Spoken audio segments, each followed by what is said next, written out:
Hey there, folks. My name is Mr. Matthew Larson here to talk about the Irish and Northern Irish border. Point of this video lecture is to give you some information for IBDP Global Politics Paper 3 topic on borders. My master's is in Irish Studies. We're going to dive into the border between Ireland and Northern Ireland, particularly talking about the impact of Brexit and how that's going to move forward.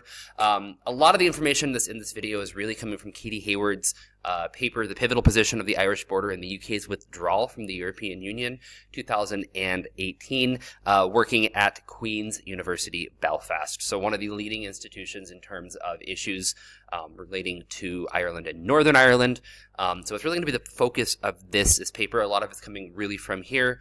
A lot of quotes directly coming from the text. So if you see anything in quotation marks, it is going to be the words of Katy Hayward. So you can see that in there. I'm going to try to get some analysis as well and a little bit of explanation about what's being said and why that could be impactful, particularly in terms of the global politics course for the IB diploma program. One thing I would like to start with is a little bit of background on Ireland as an island. So Ireland is considered the first of the British colonies. When the British started to expand, they went to Ireland first. Again, geographically speaking, it makes perfect sense. If you can control Ireland, you can kind of have a bit of a buffer zone from the Atlantic. Also, you can use that as a staging point into other areas as well in the rest of Europe. So the British are going to move into Ireland, colonize it for roughly around 800 years. Towards the end of the late 1800s, you get the thing called the Home Rule movement. Now, the Home Rule movement in Ireland is simply the belief that Ireland should stay a part of the United Kingdom, however, be governed independently. So, kind of the idea of an autonomous territory within the United Kingdom as a whole. This was predominantly most fervently supported in the southern part of the island and not so much in the north. Ironically, today, the part of the island that did not want home rule is really the only part that actually got home rule with the current setup that you have in Stormont in the Belfast Assembly when we're looking up there. So this is kind of that idea of what was happening that went on for a series of years. The initial home rule bill was not passed in the House of Commons, and it was passed and vetoed by the House of Lords, and they got rid of the House of Lords veto, and it was passed, but then World War I started, and it was going to be delayed indefinitely until after the war, which angered a lot of nationalists in Ireland. Then we get the 1916 Easter Rising. This is going to be the probably most successful resistance movement and uprising in Ireland. It did not succeed in its initial goal, but it did mobilize the Irish public to seek independence, which they would have gained shortly after this from the United Kingdom. This takes place in the context of World War I.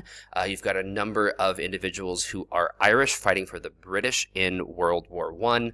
There's a big debate of whether or not they should be fighting for the colonizer or not. There's a lot of tension and stuff going on. The idea here by Patrick Pearse, the leader of this movement, the Easter Rising, was to strike right now because the British are going to be distracted with the war going on in Europe. So if we strike now, we have a good chance of possibly winning. Ultimately, it was not a successful uprising. It was crushed pretty brutally with massive and quick executions, very swift executions by the British government afterwards, which really was a mobilizing force in terms of the propaganda movement by the nationalists, ultimately allowing for an independence, the revolution in the late 1920 and 1921, culminating with Irish independence from Great Britain. We also get the 1918 general election. So again, during World War I, elections were not being held. So 1918, the general election. The important thing to understand here is the prevalence of the party Sinn Féin. Now, Sinn Féin is an Irish nationalist political party supporting full and complete independence from the United Kingdom. In 1918, this general election throughout the United Kingdom, the island of Ireland was heavily divided, and you can see a big ideological shift between the northern and the southern part. Everything that's going to be in that darker color is going to be supporting Sinn Féin. We see the IPP, which is the Irish Parliamentary Party. This is a movement that supported Irish Home Rule. The things that are blue are going to be supporting the status quo, sticking within the United Kingdom. You can see a massive divide between the northern and southern part of the island. This is going to be significant in terms of the border which is ultimately going to be drawn, ending the Anglo-Irish War. So the Anglo-Irish War is simply the Irish War of Independence from the United Kingdom, ultimately ending in a treaty of 1921, where the island of Ireland is going to be partitioned into 6 predominantly unionist counties, which are up in the north. You can see those ones on the map. They're going to be the ones that are in the darker colors. Or the darker blues in that IPP party, the Irish Parliamentary Party. This was seen as a temporary solution until a long-term agreement could be reached. However, that has still not happened. So this is a temporary border that has now been in place for over 100 years, and it's going to really be an issue of past historical significance, but also some current significance in terms of Brexit. We're going to have the era of the Troubles in the north of Ireland, Northern Ireland, which is going to end with the Good Friday or Belfast Agreement in 1998. This is going to accept the validity of both Irish nationalism and British unionism, which is significant because it looks at both sides of the issue and says both sides are valid in their beliefs. Both Irish nationalists, often referred to as Catholics, are validated in their belief that these 6 counties were, quote, stolen by the British and should be returned to the Republic of Ireland, having a united Ireland. And the British Unionists are also validated in their belief that this is a part of the United Kingdom and it should stay a part of the United Kingdom. So this agreement accepts the validity of both sides.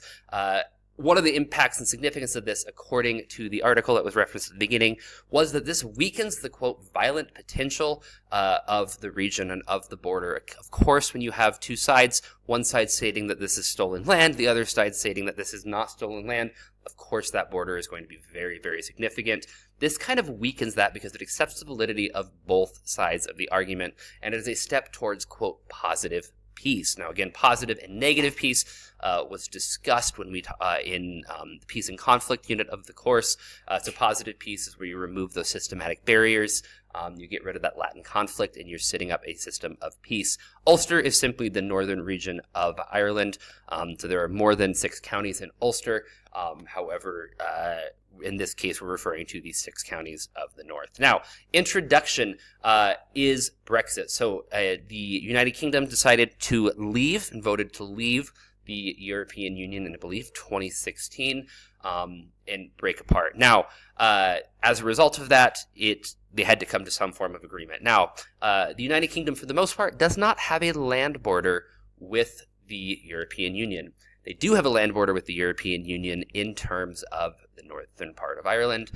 So we look at Northern Ireland and Ireland. Ireland, the Republic of Ireland, is a part of the European Union. Northern Ireland, being a part of the United Kingdom, now is not a part of the European Union, and they have to figure out what do we do about this border in terms of Brexit negotiations, in terms of leaving the European Union. Now, this is going to become a sticking point on the issue because it is centering on the border. Of course, an area that's been deeply conflicted in the past. You don't want to re-inflame tensions, and that could certainly happen if not done right. One of the discussions to talk about is the idea of a hard border. Now, a hard border is a border that has checkpoints. The problem with this, seen by many, is that this could reignite the tension of the Troubles. Now, the Troubles was a roughly 30-year period from about 1968 until 1998 between Catholic nationalists and British unionists in Northern Ireland. So we get the Provisional IRA, the Provos, car bombing, you get the Black and Tans, the British paratroopers. Black and Tans were earlier, the paratroopers. You get all this situation and this tension going on up in the north. Peace walls, Bloody Sunday, a whole bunch of really, really atrocious bits of violence happening. The fear is that if you bring a hard border into the system, it's symbolically going to be seen as a divider between the Republic of Ireland and Northern Ireland, which could reignite those tensions of the Troubles and bring back the series of violence that took place for 30 years that the Good Friday or Belfast Agreement had removed. The other problem you have here is if you don't have a hard border, it could undermine the integrity of the United Kingdom itself, because a nation or a state needs to have a border or the ability to enforce its borders. Otherwise, you don't see, or you're not seen as having sovereignty. So the fear here is that if you don't have a hard border, it looks like the UK is not a full sovereign state. But if you do have a hard border, it could reignite the symbolic troubles or tensions of the Troubles, and that is just not something really anyone wants to do. So as you can see, lots of problems with the discussion of this border. The peace process of the Good Friday Agreement as well, and we talked about a little bit of the significance of the Good Friday Agreement, is really facilitated by membership of the European Union. So you can remove those borders because you're both members of the European Union. You both have that symbolic or that trade of goods and services back and forth across the border. So you don't need that. It's a lot easier to do when you're both a part of the European Union. The fact that the United Kingdom has left now brings this issue back to the forefront. Now, we have the North-South Ministerial Council. This is going to be created to develop consultation, cooperation, and action within the island of Ireland. So that comes directly from their website. This is the council really designed after the Troubles as a way of making sure that cross-border communication, travel, goods, services, economics is going to be stable and work. It demonstrates the integral role of cross-border cooperation in the governance of Northern Ireland. More or less what's being said here is the economy of Northern Ireland is heavily dependent upon trade across that border within the Republic of Ireland. So that relationship with the EU state of the Republic of Ireland is really significant for Northern Ireland. Now, Brexiteerian logic, so logic of the Brexit supporters. Contemporary European societies are drawn towards policy positions that advocate, quote, thicker borders as a reaction to global challenges. Now, this idea here is that as the world is facing a number of different challenges, examples recent from history could be the Syrian refugee crisis. As you have these kind of crises happening, states want naturally to develop a more thick border, a harder border as a way of protecting their people and their country. So contemporary society is kind of along the idea of supporting this and advocating for this movement, which you could argue is kind of an incentive for the United Kingdom supporting a harder and thicker border within Ireland and Northern Ireland. Now, the problem with this is political challenges don't stick necessarily to the political borders. So the challenges, economic challenges, for example, frequently will transition across borders, especially when there's trade. Environmental challenges, all these things are going to go across borders. So you might have a border, a political border that's drawn on a map, but that doesn't mean the issues of one side of the border are going to simply stop at that little line that is drawn. It could definitely and likely will continue to go across that. Adding to this, we have the idea that migration and terrorism are commonly presented as threats, which require border-centered response. Now, if you look at the contemporary Western world, you hear the ideas of immigration as an issue of frequent concern, terrorism, particularly with the Syrian refugee crisis, of whether or not these individuals coming in are actually terrorists and are trying to harm us, and using this as a way of doing that. The real fact of the matter is that there are a lot of issues currently being presented as threats, and the best way of solving these threats is to simply harden off the border. Again, you hear this in the United States, particularly with Donald Trump and the stuff he has said about his border. You've heard this with the AfD in Germany. You hear this in Poland, all around really the Western world. The idea that soft borders are causing problems, and that the individual nations are threatened if borders are not going to be enforced. This is going to lead to issues being oversimplified. Looking at a complex issue such as immigration, illegal immigration, migration, terrorism, and simply saying it's a matter of protecting our borders really fails to look at the bigger issue and the bigger picture that is being discussed here. It's not simply a matter of one border and it stops at the border. There's other factors that play a role. Politics, like many things in the world, are not black and white. They are full with 400 shades of gray. And when we look at border issues, particularly as migration and terrorism and other issues, simply border issues, we're kind of missing the broader point. Also, it's important to understand that borders serve as the distinction of simply us versus them. Us, what belongs, and them, what is foreign. We are on one side of the border, we belong. They are on the other side of the border, they are foreign. Now, the United Kingdom's government is also going to play a large role in the border. Now, what is the United Kingdom's government saying?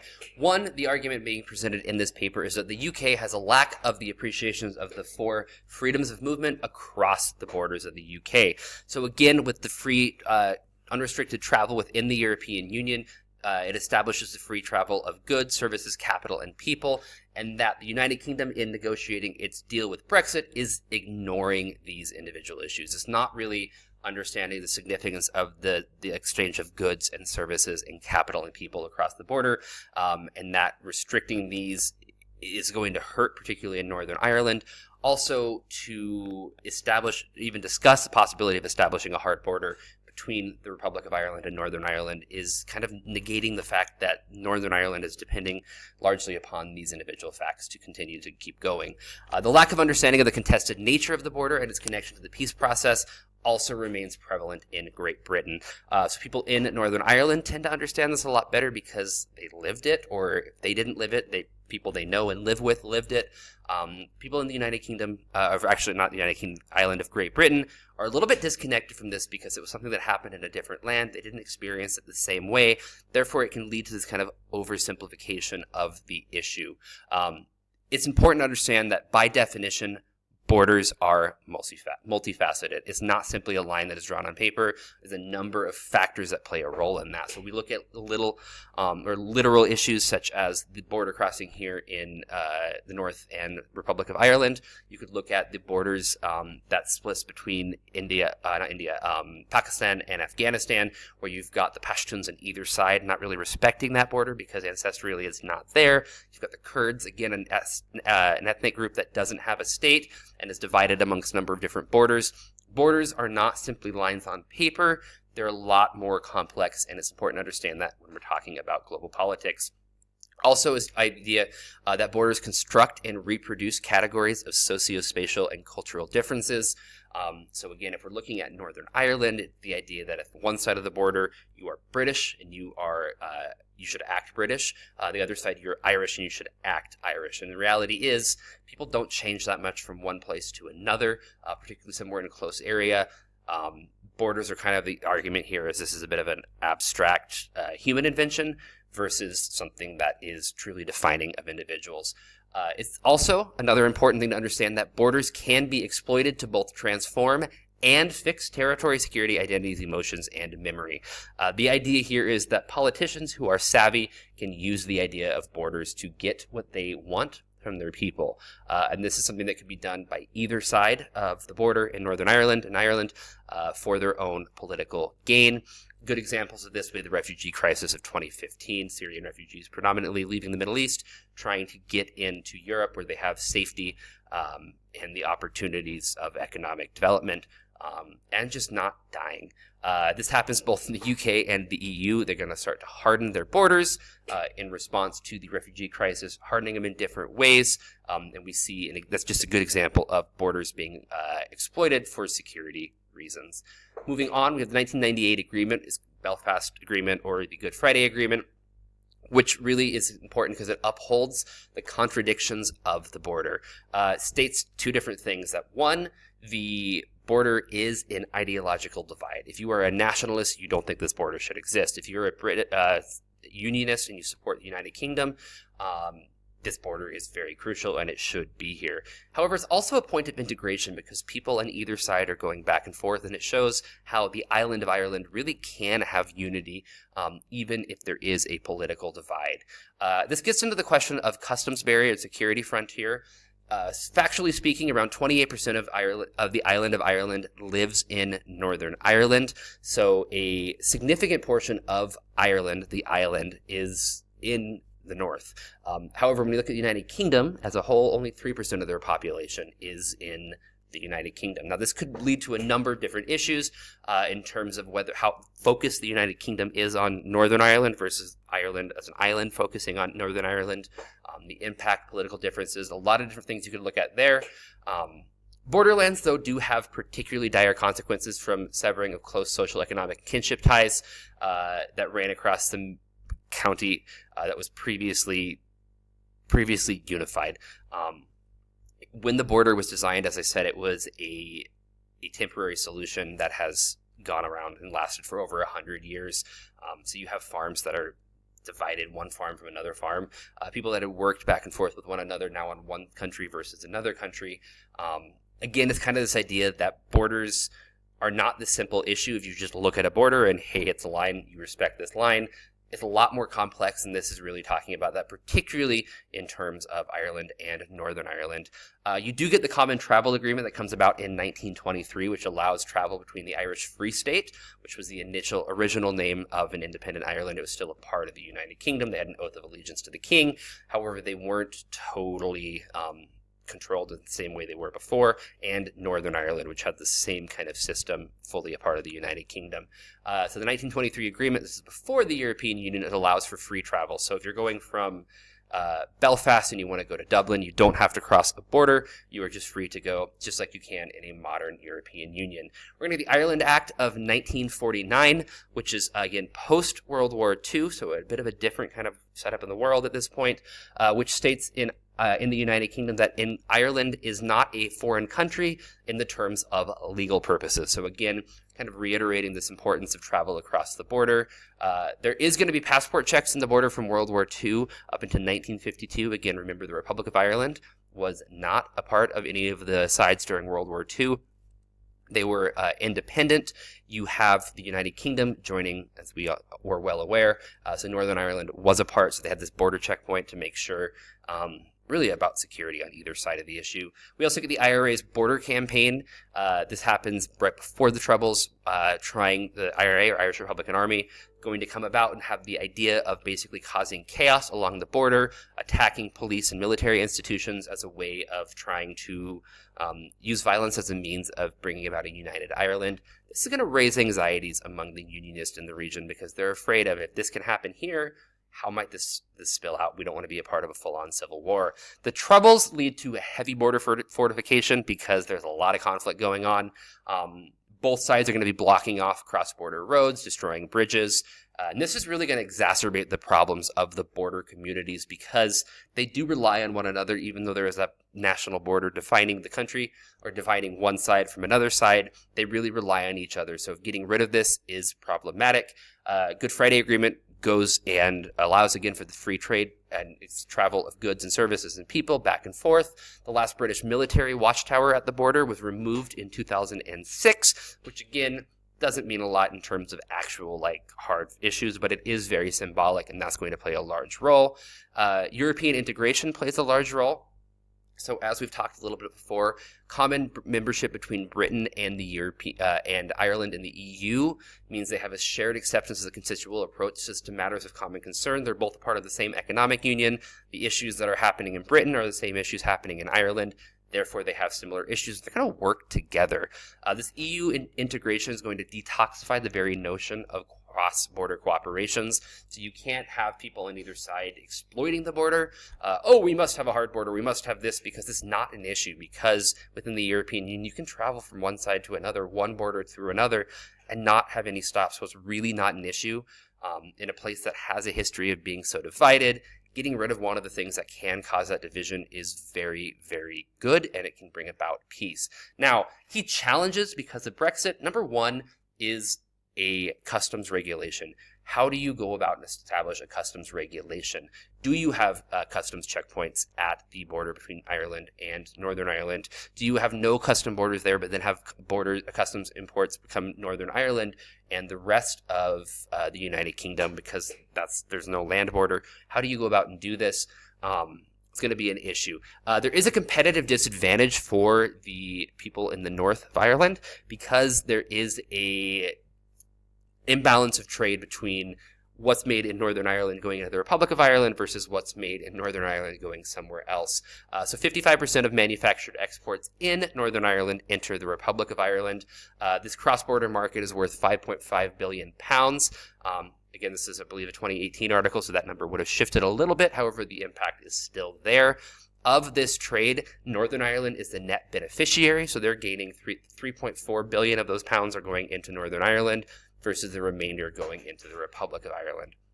This would inevitably have financial challenges to both governments, both Stormont in Northern Ireland and Dublin in the Republic of Ireland. However, Northern Ireland would be hit economically worse than the Republic of Ireland. A hard border would lead to economic challenges on either side because the tension that this would bring would not be beneficial. Also, it makes cross-border collaboration symbolically and politically more sensitive. So it can be misinterpreted. It can be just really problematic because individuals can exploit this for their own political gain. Oh, we're going to do this. We're going to do this. Simply talking about the border or talking about trade between Northern Ireland and the Republic of Ireland becomes really, really risky in a society that already has some pretty strong divisions. This can lead the situation to becoming even more problematic. Political parties are also going to play a role in what's going on because there's a lack of common ground among political parties in Northern Ireland. It's important to understand that you really have like the two kind of divides between the nationalist, the Catholics, and the Protestants, or the Unionists. You've got kind of two of the more extreme parties on either side, and you've got more of the moderate parties on either side. But as a part of the Good Friday Agreement, you have the First Minister and Deputy First Minister, so the leaders of Northern Ireland, they have a power-sharing agreement. So if the First Minister is of the Protestant Unionist side, the Deputy First Minister needs to be from a nationalist Catholic side, or vice versa. There's going to be two periods up and recently that this has shifted. So if one side resigns, the First Minister resigns, the Deputy First Minister also has to resign, or vice versa. From January 9th, 2017 till January 11th, 2020, there was no minister, deputy, or first minister, or deputy first minister in Northern Ireland. This has to do with the disagreements over the border issue as well. There's a similar thing in 2022 to 2024. Notably, on February 3rd, 2024 was the first time the Nationalist held the position of first minister. Michelle O'Neill, of the party Sinn Féin, which is the more, could argue, the more extreme of the two nationalist parties in the north. So that's going to be a significant impact in that way. It could lead to kind of the discussion, and really brought up the idea of an independence referendum possibly coming back, of a unification of Ireland and Northern Ireland as well. Northern Ireland is also more fragile than one would expect. So from an outside standpoint, you think, oh, it's a part of the United Kingdom, it's stable, it's going to be fine. That's really not the case. It is somewhat fairly stable. However, there are certain issues that play a role as well. It's also important to understand that when Brexit was being discussed and the election for Brexit, the referendum for Brexit was happening, Northern Ireland wasn't really even discussed, which was, looking back, probably a mistake by those who wanted to remain, because this is a good argument to remain in the European Union. Can understand from a political standpoint why you wouldn't talk about this if you wanted to break away. The DUP, which is a Democratic Ulster Party, it's the kind of more extreme of the Unionist Party in the United Kingdom. They're going to support the referendum, which makes it polarizing, because if you're a nationalist, you do not like the DUP, and vice versa. So this kind of going to bring about some more tensions. You've got the UUP, the Ulster Unionist Party, which is the more moderate of the Unionist parties, is going to have to shift and come along with the DUP. So again, it's kind of the Unionists supporting Brexit and the Nationalists not supporting Brexit, and that's going to lead to some division as well. The Nationalist parties, as I said, want to remain. Also, you have the idea of the special status of Northern Ireland, which is part of Brexit, which simply implies that Northern Ireland and Great Britain aren't the same. Now, this can be seen as a way of delegitimizing the sovereignty among the two, and that could be something that unionists particularly aren't very fond of, and they're really wary of highlighting this issue, because the fact of the matter is Northern Ireland is different than the rest of the United Kingdom simply because of geography and simply because of its unique history, in terms of the troubles and the conflict and everything that has happened. And it could really, Brexit could be something that really exacerbates that problem. The Brexit white paper, which is simply where the British government states what they want to do with Brexit, they don't really mention the particularities of Northern Ireland's position. So they kind of just avoid the issue of Northern Ireland. There's cross-border dimensions of Brexit that happened between the Republic of Ireland and Northern Ireland, so public services, education, energy, healthcare, agriculture, environment, all these factors back and forth, one side to another. It's not simple, is what I'm trying to say here. It's not a matter of this is a line, follow the line, put up a checkpoint, everything will be good. It's way more detailed and way more intense than that, and these are just some of the issues that Brexit could have. We've got the Bespoke Agreement, which simply states that there's a high cost and practical issues of a hard border. So we could make a hard border. Financially, it's going to be a lot of money. Practically, it's going to be a lot of money. It's going to cause a lot of social tension as well, but it's possible. This kind of allows with the recognition of current cross-border relations, and it also talks about the unique position of Northern Ireland, particularly the power-sharing institutions as a result of the Good Friday Agreement. So you've got the Deputy First Minister and the First Minister, and the economic agreement between the Republic of Ireland and Northern Ireland. Northern Ireland is unique in the fact that there is this balance of power between two sides that have historically fought and really not gotten along, and have managed to keep that in place more or less effective since 1998, which is pretty significant. The geographical position of Northern Ireland is the only part of the United Kingdom that's not physically touching another part of the United Kingdom. It's on its own little island, and this brings us to the idea of conclusion. First and foremost, the idea of popular sovereignty is essential to the European Union. Because of that, people of the United Kingdom voted to leave the European Union. Therefore, it should be respected if you support the idea of popular sovereignty. It's also important to understand that the 1998 agreement, the Belfast or Good Friday Agreement, attempts to diffuse the conflictual potential of the border, both as a function and a symbol. So it tries to take this and get rid of the border as a political issue that could lead to tension. The Irish border and Brexit really is an example of the conjoined nature of both symbolic, discursive, and identified aspects of border and their hard function. So how do borders work? What is the symbolic and the divisiveness of a particular border? How does border relate to your identity, and why is this so significant?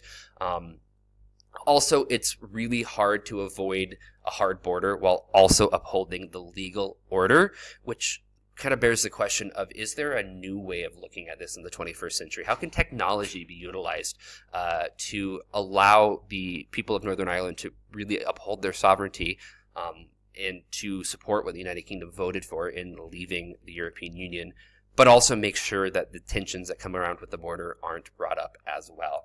That is all for now. Comments, questions, please let me know. You can comment on this video. You can also send me an email at the thing on your screen. I will see you later. Good luck.